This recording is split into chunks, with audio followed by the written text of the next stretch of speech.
This is my video diary for the weekend. I'm making a cedar strip canoe in my garage. Canoes are like a cylinder with the top third cut off. This one's made out of cedar strips, and the cedar strips are just stacked on top of each other and formed to be the shape of a canoe. The size of the cedar strip is about 1/4 inch thick by 1/4 inch wide by 8 feet long. So if you've ever held a wooden ruler, it's like an 8-foot long wooden ruler, and it's a little bit more flexible because it's made out of western red cedar, a little bit lighter wood, and it's also a little bit maybe a little bit thicker than a ruler, but 8 feet long. And of course you need to glue two together in order to make them long enough to run the 13-foot span of the canoe. So the establishing shot is from the interior of my garage. It's dark, you can just see a thin strip of light peeking in through the door, which I open, and I walk in. I've got a coffee, take a sip of coffee and put it down. I put my keys down, hit the lights, lights come to life. You can see a hint of my project now.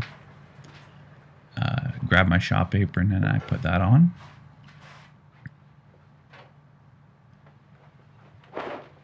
And now I'm walking towards the job.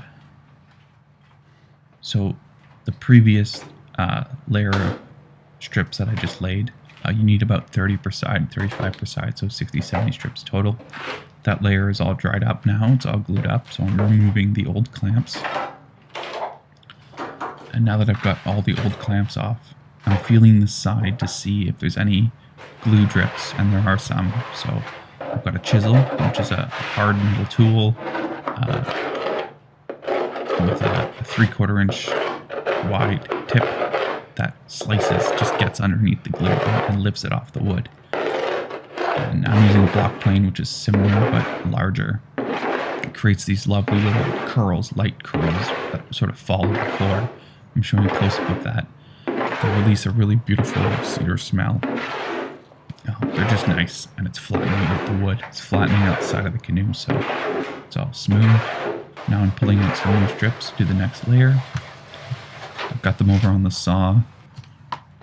I'm cutting them to length, and I'm also cutting a bevel all on the side so I can glue them together, which is called a scarf joint. So now that I've got my strips rough cut, I'm laying a bead of glue very carefully along the previous strip that's already on the canoe. And it's kind of boring because I'm doing it carefully, and it's, 13 feet long. Just going very slowly. Try not to make a mess, which I do anyways.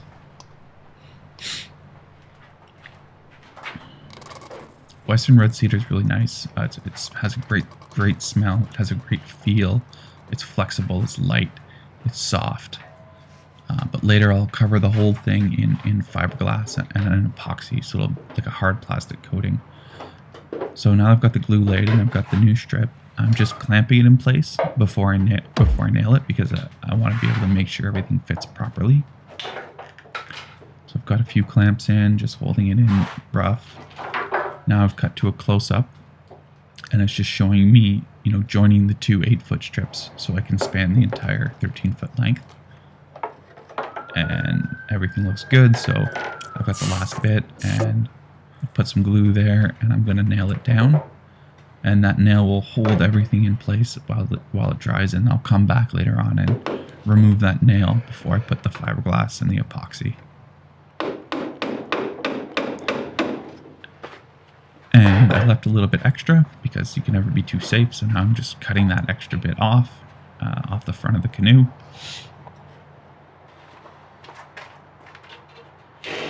That's all done. Now just cut to a shot of the shop again, and the garage door is closing, and I'm putting away tools, and I'm moving the canoe. It's on wheels. The whole project is on a rolling table, so pushing it away, lights go out, door shuts, and that's all she wrote.